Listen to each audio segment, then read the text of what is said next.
Assalamualaikum warahmatullahi wabarakatuh. Kembali lagi di kelas biologi pada pembelajaran daring.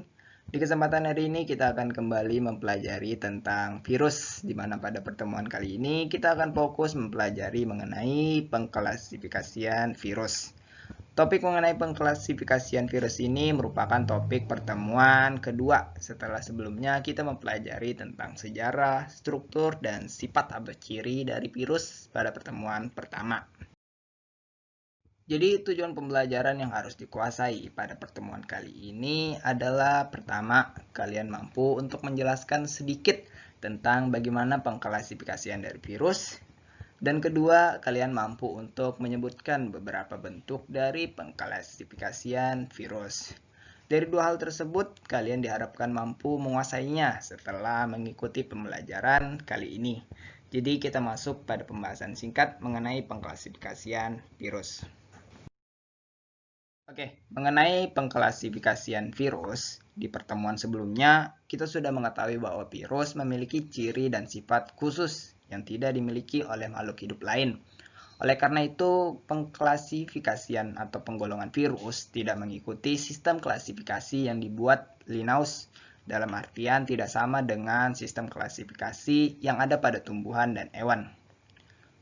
Para ahli virologi mulai memetakan taksonomi virus pada tahun 1966 yang terjalin dalam suatu lembaga yang disebut ICITV atau kepanjangannya International Committee on Taxonomy of Virus. Ya, sejak saat itu ICITV menggolongkan virus berdasarkan beberapa aspek. Di antaranya berdasarkan tipe asam nukleat, kemudian berdasarkan cara-cara replikasi, dan berdasarkan morfologinya. ICITV mengklasifikasikan virus ke dalam 4 tingkat takson, yaitu ada ordo, famili, genus, dan spesies. Nama ordo pada virus diberi akhiran ales, kemudian famili berakhiran dengan viridae, dan genus berakhiran dengan virus. Adapun penamaan spesies virus didasarkan pada kesamaan informasi genetik dan isia ekologinya, atau istilah lainnya adalah inangnya. Contoh dari klasifikasi tersebut, misalnya pada virus yang menginfeksi sel organisme biologis yang menyebabkan influenza atau flu, ini memiliki klasifikasi sebagai berikut.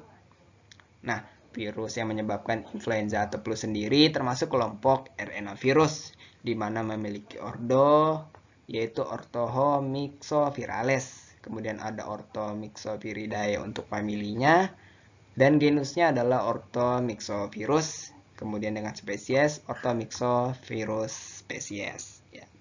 Jadi untuk contoh dari penamaan spesiesnya ini tergantung dari tadi, yaitu informasi genetik dan ekologinya ya, atau inangnya.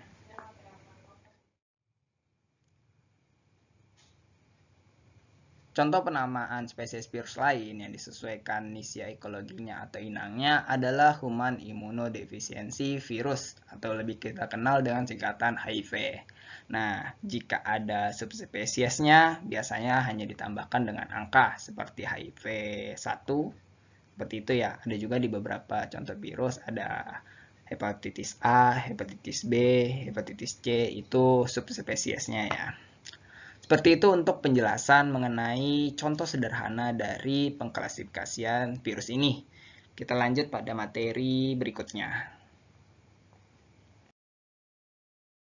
Nah, tadi kita sempat singgung bahwa penggolongan virus dapat didasarkan pada kandungan asam nukleatnya.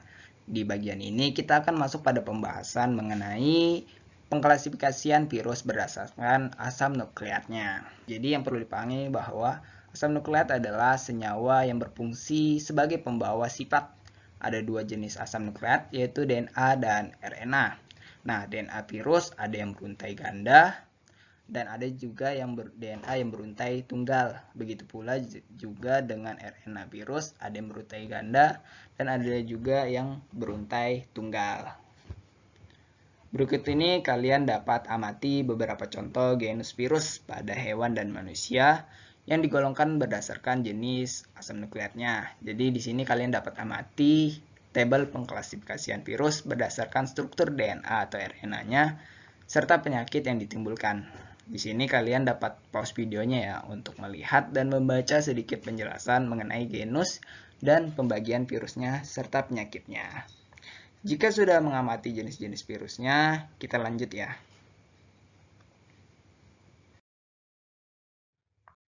Nah, kalau tadi berkaitan dengan pengklasifikasian virus berdasarkan asal nukleatnya, sekarang saya akan coba menampilkan beberapa macam virus yang dikelompokkan berdasarkan jenis sel inang yang diinfeksinya.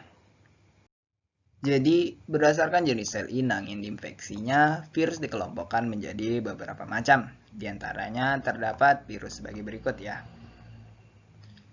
Yaitu virus yang menyerang urat saraf atau neutropik virus. Contohnya adalah penyakit poliomyelitis dan rabies. Kemudian ada virus yang menyerang kulit atau dermatropik virus. Contohnya adalah virus cacar, herpes zoster, trakoma, penyakit mulut dan kuku pada ternak.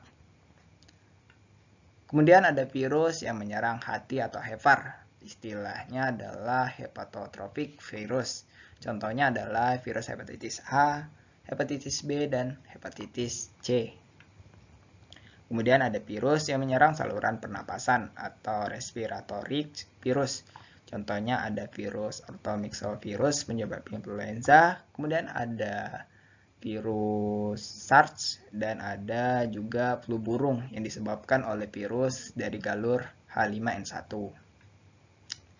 Kemudian ada virus yang menyerang sel darah putih. Itu antara lain ada virus leukemia dan virus HIV penyebab AIDS. Kemudian terakhir ada virus yang menyerang organ lain atau organotropik virus. Ini contohnya adalah virus yang menyerang usus. Istilahnya adalah Viscerotropik virus, misalnya adalah demam kuning dan virus Ebola.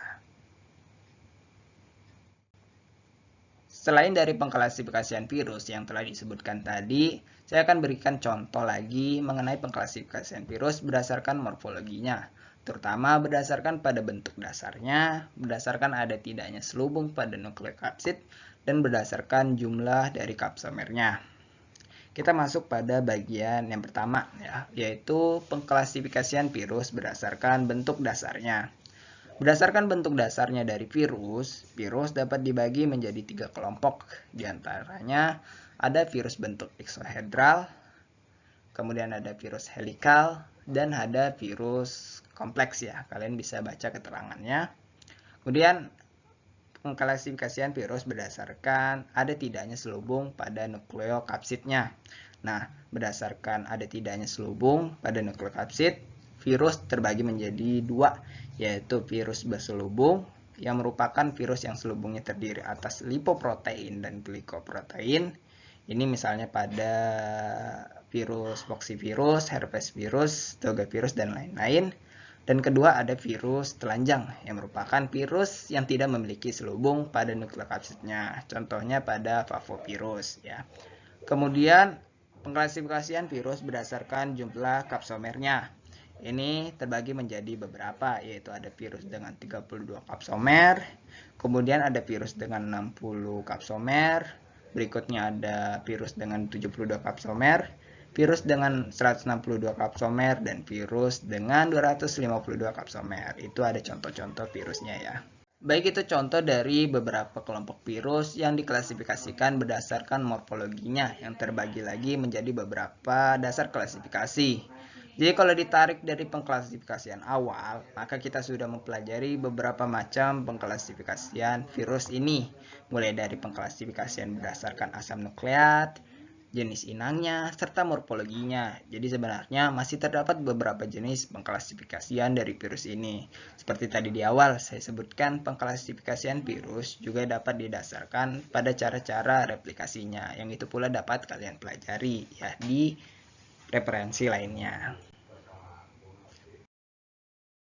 Baik, ini singkatnya mengenai penjelasan tentang klasifikasi virus.